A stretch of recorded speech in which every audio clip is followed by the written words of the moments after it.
Bonjour à tous. Désolé pour cette petite transition logistique. Donc, il y a pas mal de choses qui ont un peu été déflorées, là, soit par Antoine dans son introduction, soit par les participants à la table ronde. J'ai intitulé ma présentation, donc, l'intelligence artificielle de confiance, le vrai défi. Alors, à Thales, Thales est un acteur qui intervient en fait sur toute la chaîne de décision critique, allant du capteur jusqu'aux facteurs humains, en passant par le traitement de l'information, le traitement des données, le traitement de signal, l'interaction humain-machine. Comme on peut le voir sur ce slide, en fait, les différentes étapes sont en fait des étapes d'une chaîne critique de décision dans différents secteurs. Alors là, pour passer je dois faire comme ça, c'est comme ça que ça passe. Je ne suis pas sûr que... Non, à mon avis, ça ne fonctionne que quand c'est du HDMI, parce que là, quand c'est du VGA, ça ne doit plus fonctionner. Bon, je vais le passer à la main. Alors... peut-être juste un élément là, un slide pour vous dire que l'intelligence artificielle aujourd'hui est l'un des 4 piliers de transformation numérique dans laquelle Thales est engagé aujourd'hui. Les autres piliers étant la connectivité, l'IoT, le big data, et puis la cybersécurité. Alors, habituellement, je mets même une flèche qui va dans les deux sens entre cybersécurité et le reste, sachant qu'il s'agit aujourd'hui évidemment de cybersécuriser tout cet ensemble, mais que les technologies aussi de traitement de données et d'intelligence artificielle impactent de plus en plus les développements qui sont faits dans le domaine de la cybersécurité. Alors, l'IA, en fait, apparaît dans l'ensemble des marchés de Thales aujourd'hui. Alors, Thales est un acteur multisectoriel, donc c'est l'un des rares acteurs dans le monde qui intervient dans autant de verticales marchés, allant de l'avionique jusqu'à la défense, en passant par le spatial, la sécurité, le transport terrestre, et puis de plus en plus aussi dans le domaine de l'IoT désormais, avec aussi l'arrivée de Gemalto dans le périmètre de Thales. Tout à l'heure, ça a été dit par Juliette lors de la table ronde. Alors ça, je vais juste illustrer ce que Juliette a dit par ce slide, que l'intelligence artificielle n'est pas une histoire récente chez Thales, c'est une histoire même qui est assez ancienne. On parle de 30 ans, voire même plus que ça, parce que j'ai vu récemment en fait, des projets qui dataient de 83, des projets de système expert à l'époque, donc au sein de Thomson, et avec des personnes qui intervenaient dessus d'ailleurs, qui sont encore chez Thales. Et puis, je vois aussi Patrick Beunier ici présent, qui m'avait même transmis récemment un document sur un projet dans lequel il intervenait, qui était de 1988, c'est ça ? 88, voilà, qui était aussi un projet de système expert, c'est ça, si je me souviens bien. Voilà, donc c'est pas du tout une histoire récente, et comme on peut le voir, l'histoire a évolué au fur et à mesure des technologies, et depuis les réseaux de neurones, là où il y a eu un projet même qui s'appelait réseau de neurones, qui avait été lancé en 1989, et puis jusqu'aujourd'hui, jusqu'au deep learning, mais en passant par tout un ensemble d'approches d'intelligence artificielle, qu'elles soient statistiques, stochastiques ou bien symboliques. Voilà, donc aujourd'hui, alors en termes de volume d'activité chez Thales, on estime à peu près à 200 experts environ en intelligence artificielle. L'objectif étant de doubler en fait ce volume-là dans les prochains mois, en gros dans l'année à venir. Donc c'est une action qui est très structurante au sein du groupe aujourd'hui, comme vous pouvez le voir. Alors, avant de poursuivre et de me focaliser plus sur le sujet de ma présentation, qui est celui de l'intelligence artificielle de confiance, je voudrais justement faire un point sur l'état des lieux aujourd'hui en termes de technologie d'intelligence artificielle et qu'est-ce qui nous séparerait en fait de ce qu'on appelle aujourd'hui l'IA de confiance. Alors quand on regarde en fait ce qui a fait le hype depuis quelques temps, les technologies d'intelligence artificielle qui font vraiment parler d'elles, c'est grosso modo ce qui se situe en dessous de ce trait rose que vous voyez là. C'est principalement, je dis bien principalement, c'est pas que ça, mais c'est principalement des technologies de reconnaissance de forme ou des technologies qui sont très dédiées à des applications spécifiques, notamment dans le domaine des jeux. Et quand on commence quand je parle de reconnaissance de forme, donc c'est au sens large du terme, donc ça peut être des images, du son, de la parole, donc des formes au sens large, donc les formes peuvent être des formes acoustiques.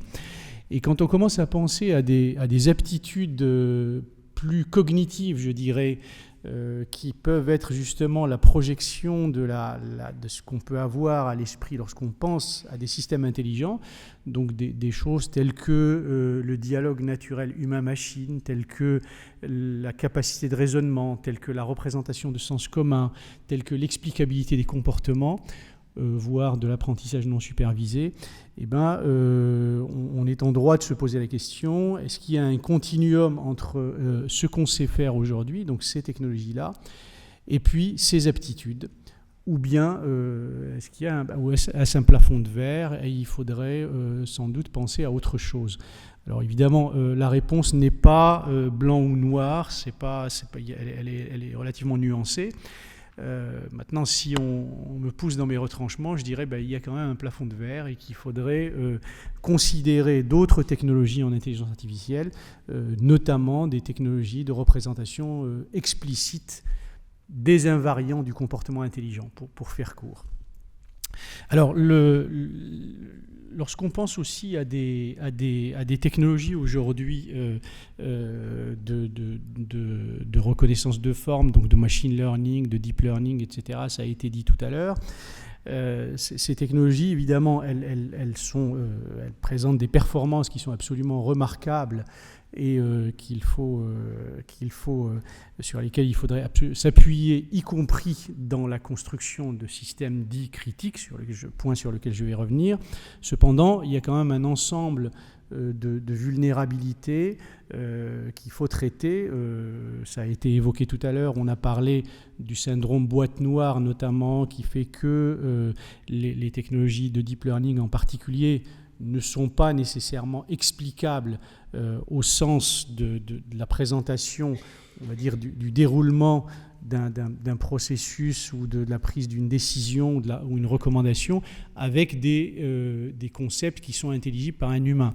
Donc ça, c'est un premier point. Évidemment, on sait comment elle marche, mais on ne sait pas en gros pourquoi elle marche. Je crois qu'Antoine Petit a dit tout à l'heure qu'il reste encore pas mal de recherches, y compris en mathématiques, pour arriver à expliquer de façon claire pourquoi certains systèmes, certaines approches justement convergent, certaines fonctions convergent, notamment dans des systèmes de machine learning, enfin d'apprentissage, et en particulier d'apprentissage profond. La deuxième vulnérabilité, je pense que vous avez dû voir ça pas mal aussi sur les réseaux scientifiques, techniques, etc., c'est l'apprenabilité. Donc il y a des moments où on se demande en fait ce que ces systèmes d'apprentissage apprennent réellement.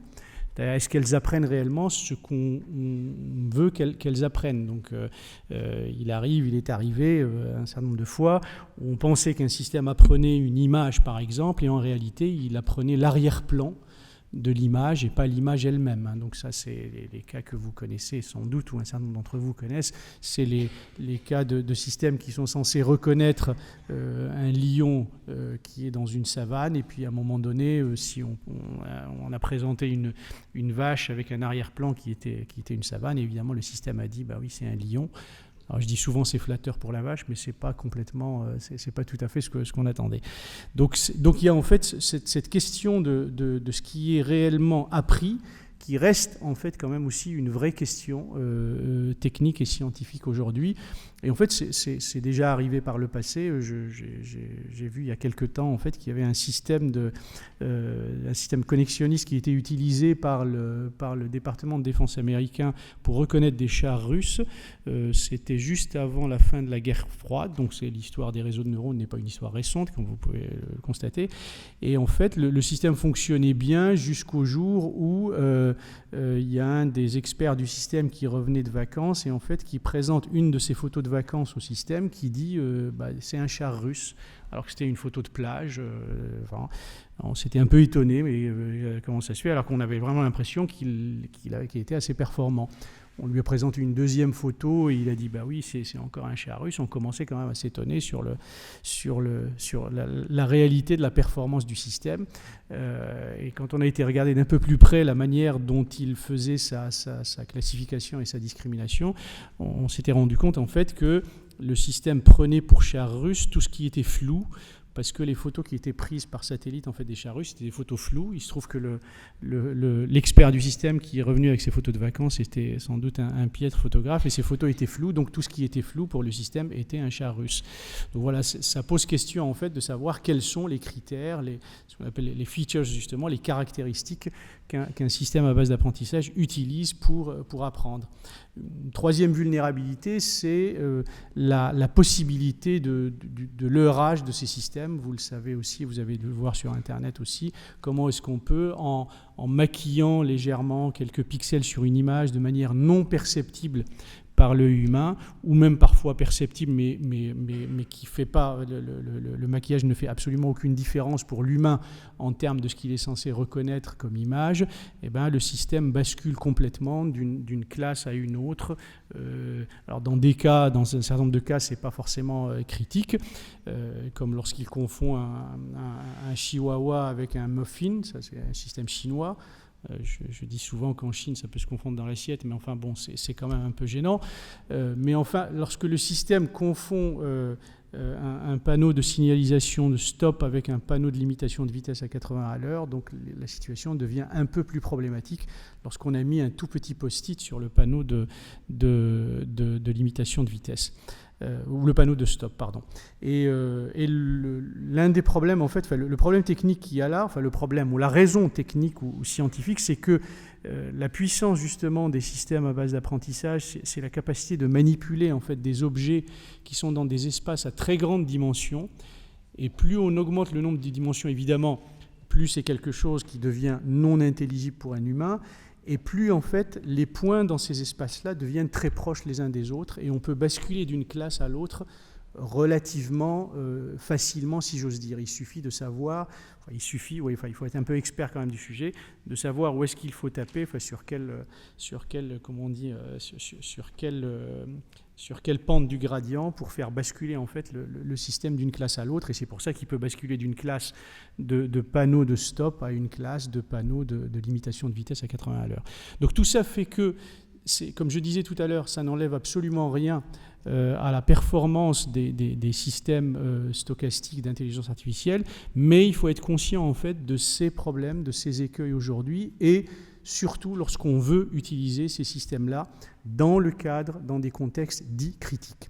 Alors justement, il se trouve qu'un acteur comme Thales est un acteur dont le métier, ce sont les systèmes critiques. Un système qui est non critique, les exemples classiques qui sont donnés, c'est l'exemple de Netflix en disant voilà, si Netflix vous recommande un film que vous n'aimez pas, c'est pas dramatique, vous en prenez un autre. Ou que, moi je dis plus récemment, parce que c'est quelque chose que j'ai vécu il n'y a pas très longtemps, où j'avais un sèche-cheveux qui avait été commandé et il ne m'est pas arrivé, il ne m'a pas été livré, ça n'a pas été dramatique pour moi, ça a gêné peut-être d'autres personnes, mais moi ça allait.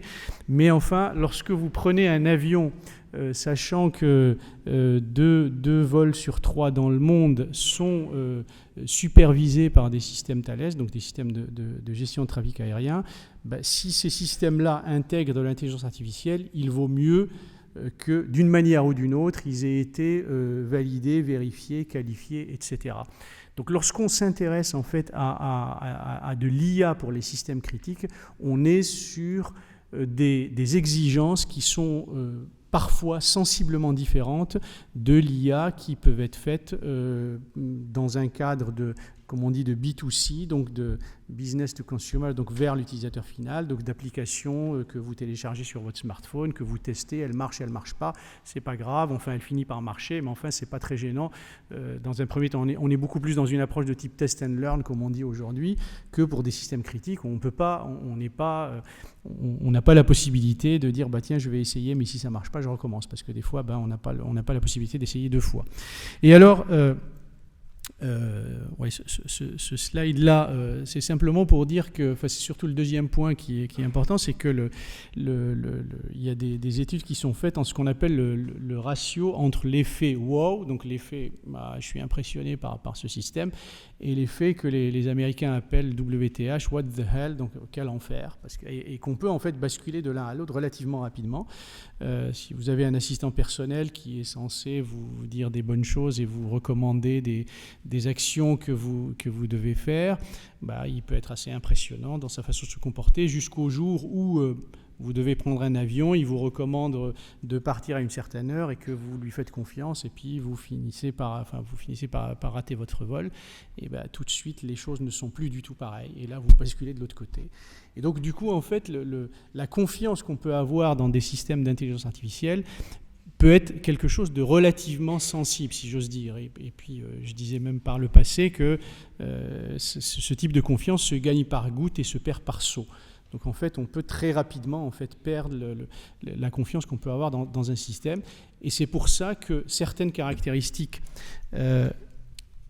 comme celle-ci sont des conditions nécessaires à l'adoption en fait de systèmes critiques. Alors il y a des choses qui ont déjà été évoquées comme l'explicabilité de ces systèmes, leur validité, le fait qu'on puisse effectivement montrer de façon convaincante, ça peut être une façon formelle, mais en tous les cas de façon convaincante, que les systèmes font ce qu'on attend d'eux, et puis la responsabilité de ces systèmes. Alors je voudrais détailler ces quelques caractéristiques en quelques minutes. Je vois qu'on me montre déjà j'ai quelques minutes là, je vais essayer d'aller aussi vite que je peux. Pour ce qui est de l'explicabilité des systèmes d'IA. Alors, je pense qu'on a déjà, j'ai évoqué tout à l'heure le caractère boîte noire des systèmes à base d'apprentissage. L'idée, aujourd'hui, il y a pas mal de travaux. Il y a un grand programme qui a été lancé par la DARPA aux États-Unis qui s'appelle XAI, Explainable AI, donc sur l'intelligence artificielle explicable. Et c'est vrai qu'on a tendance à se concentrer sur l'explicabilité des systèmes statistiques ou des systèmes à base d'apprentissage. Cela dit, et je vois mon ami Nicolas Hacher qui est là, qui va intervenir après, et je pense qu'il ne me contredira pas, que même des systèmes symboliques peuvent être très difficiles à expliquer. Donc je veux dire, quand vous avez des mécanismes d'inférence relativement sophistiqués, des fois, pour pouvoir expliquer de façon intelligible à un humain pourquoi le système a fait ce qu'il a fait ou il recommande de faire ce qu'il faut faire, c'est un travail en soi, parce qu'il faut arriver à mettre en évidence les concepts, les étapes, etc., qui intéressent l'humain dans un contexte donné. Évidemment, chez Thales, on s'intéresse au fait de pouvoir expliquer ces systèmes d'intelligence artificielle au moins a posteriori, c'est-à-dire par un expert qui dit pourquoi le système a fait ce qu'il a fait, mais surtout en temps réel, donc lors de l'utilisation même des systèmes d'intelligence artificielle, parce que dans la plupart des applications qu'on a, c'est des applications qui sont interactives, et on souhaite que l'utilisateur du système à ce moment-là puisse être en mesure de poser des questions de type « pourquoi ?» Je dis souvent que si vous avez un copilote digital dans un avion, que ce soit un avion civil ou de défense, si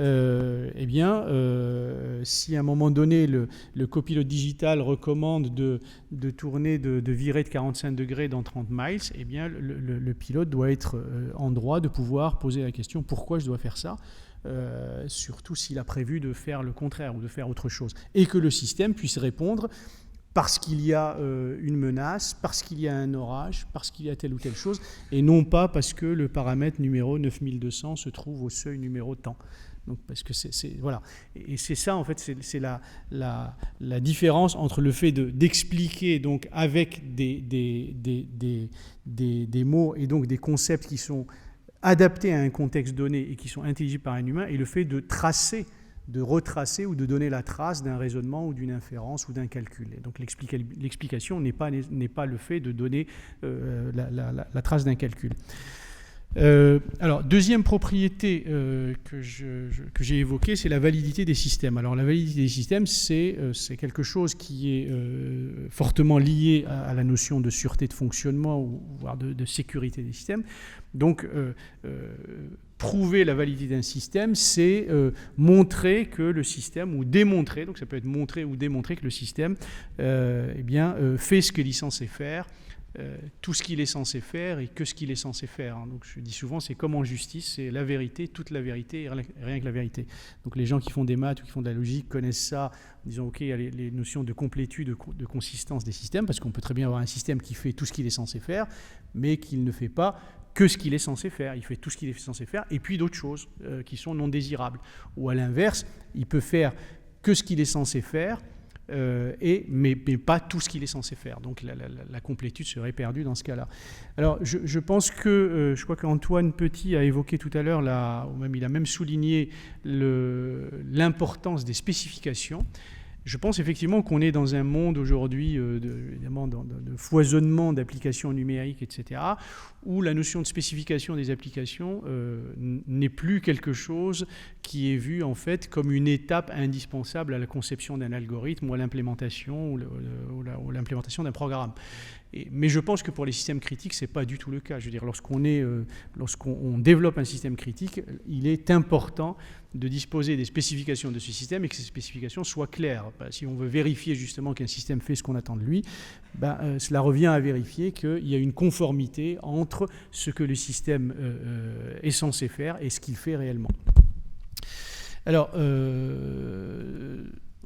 peut-être juste un élément rapide pour ce qui est de la validité des systèmes. Il y a notamment cette question qui va se poser, qui n'est pas encore, j'allais dire, une vraie question de recherche aujourd'hui, mais qui va le devenir progressivement, c'est les systèmes, celle des systèmes qui apprennent de manière continue. Donc jusque-là, en fait, on se pose la question déjà de savoir comment est-ce qu'on peut valider des systèmes qui ont été construits ou des modèles qui ont été construits à base d'apprentissage, ce qui est une vraie question en soi, donc de savoir comment est-ce qu'on peut procéder. Une des approches, c'est de recommander, c'est d'encapsuler les systèmes qui sont dirigés par les données dans des enveloppes qui, elles, sont des choses qui sont validables, donc des enveloppes explicites, donc des principes explicites de comportement, et en fait, on prouve en gros que le système ne doit pas sortir du cadre qui lui a été dessiné, donc dans lequel on l'a mis. Mais lorsqu'on va commencer à s'intéresser à des systèmes qui apprennent de manière continue, la question qui se pose, c'est la préservation des propriétés. Je veux dire, si on a démontré que le système a des bonnes propriétés à un moment donné de son existence, il faut montrer qu'en fait, il n'y a pas régression s'il continue d'apprendre en situation opérationnelle. Alors, un petit mot, peut-être un mot quand même sur un défi qui est un peu sous-jacent en fait à la notion de système critique, et notamment à Thales, c'est la question de l'embarquabilité des systèmes. En fait, l'embarquabilité des systèmes, c'est le fait de concevoir des technologies qu'on peut mettre en fait dans des dispositifs contraints en ressources, quel que soit ce type de contrainte. Alors dans le domaine Thales, le domaine aéronautique notamment, on parle du SWAP. Le SWAP, c'est les notions de size, weight and power, donc la taille, le poids et la puissance. Et quand vous concevez en fait un algorithme d'intelligence artificielle, c'est pas le tout qui puisse fonctionner, j'allais dire, en ressources non contraintes. Il faudrait quand même, à un moment donné, si on est censé l'embarquer sur un avion, il y a toutes ces contraintes-là en fait, de complexité et de fonctionnement de l'algorithme qui doivent absolument être prises en compte, et parfois ça requiert en fait de réécrire, de repenser en fait l'algorithme lui-même et donc toute une démarche algorithmique qui est adaptée à cette notion d'embarquabilité. Plus généralement, je fais la différence entre ce qu'on appelle le monde de l'IT, donc le monde j'allais dire un peu des ressources infinies, le cloud, les mémoires infinies comme on le souhaite, la puissance de calcul à la demande, et puis le monde de ce qu'on appelle aujourd'hui les operational technologies ou operation technologies, qui sont en fait les technologies de l'informatique industrielle, d'une certaine façon. Lorsque vous faites de l'avionique, par exemple, eh ben, il faut arriver à faire converger ces deux mondes-là, le monde de la technologie de l'information et le monde de l'informatique industrielle, parce que le monde de l'informatique industrielle a ses exigences, dont celle de l'embarquabilité, et donc des ressources contraintes de volume, de taille, de puissance, voire d'autres ressources. On me dit qu'il faut que je termine dans 1 minute. Alors, j'avais évoqué tout à l'heure trois caractéristiques indispensables pour l'adoption des systèmes critiques. Donc, j'avais dit l'explicabilité, la validité et la responsabilité des systèmes d'IA.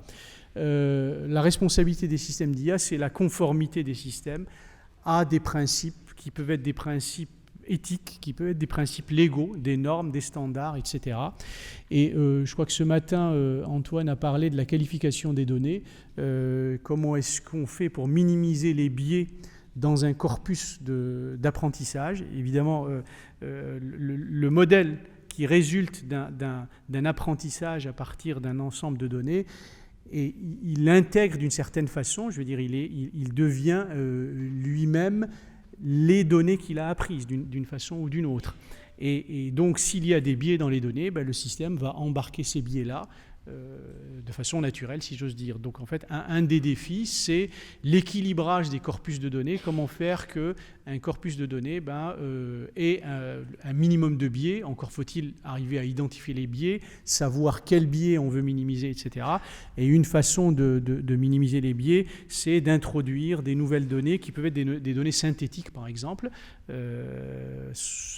Pas forcément des données par simulation, mais vraiment synthétisées, donc en partant d'un modèle de données, en faisant varier les paramètres et en saturant un peu l'espace des données et en regardant comment est-ce qu'on peut équilibrer un corpus de données. Donc ça, c'est un des défis scientifiques et techniques qui va dans le sens de la responsabilité des systèmes, donc de faire en sorte que les systèmes soient le plus neutre possible, si j'ose dire, par rapport à certains types de biais.